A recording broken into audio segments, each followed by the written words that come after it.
Election Maharashtra के election होने के बाद एक बयान दिया था कि 6 बजे के बाद का जो वोटिंग है वो कम से कम 76 लाख जो है वोटिंग हो चुका है,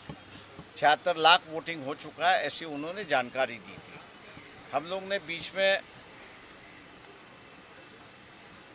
इलेक्शन कमीशन से आरटीआई के माध्यम से एक क्वेरी की थी कि बूथ वाइज और कॉन्स्टिट्यूंसी वाइज कितने स्लिप्स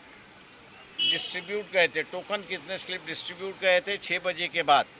उसका विवरण आप दीजिए। इलेक्शन कमीशन के ऑफिस से उसका जवाब आया और कहा कि ये जानकारी हमारे पास नहीं है। दूसरी बात यह है कि जहां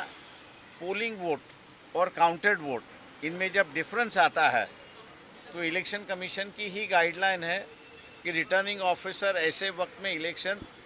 अनाउंस नहीं कर सकता है, उसको वो पूरा मामला जो है वो इलेक्शन कमीशन के पास भेजना है और इलेक्शन कमीशन जो डायरेक्शन देगा उस डायरेक्शन के मुताबिक उनको फैसला देना होगा, ऐसी एक परिस्थिति है। तो ये दो मुद्दों पर जो है हम लोग की इलेक्शन रिट पिटीशन दाखिल है और मैं ये मान के चलता हूँ कि आज नोटिस इशू की गई है,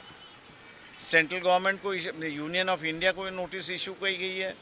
चीफ इलेक्शन कमीशन को नोटिस इशू की है और महाराष्ट्र के जो इलेक्टोरल ऑफिसर है उनको ये नोटिस इशू कर दी है और कोर्ट ने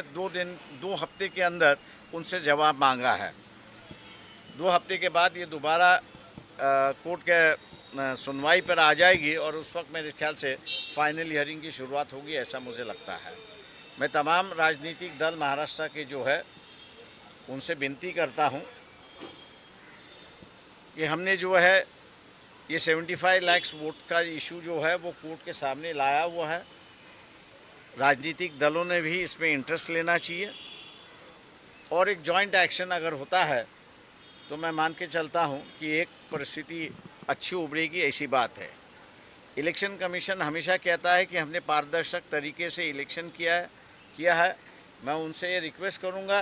कि आपकी जो पारदर्शिता है जिस पर आप दावा कर रहे हो वो कोर्ट के सामने अगर ले आए तो मेरे ख्याल से कोर्ट को भी फैसला देने में आसान होगा, ऐसा मैं मानता हूँ।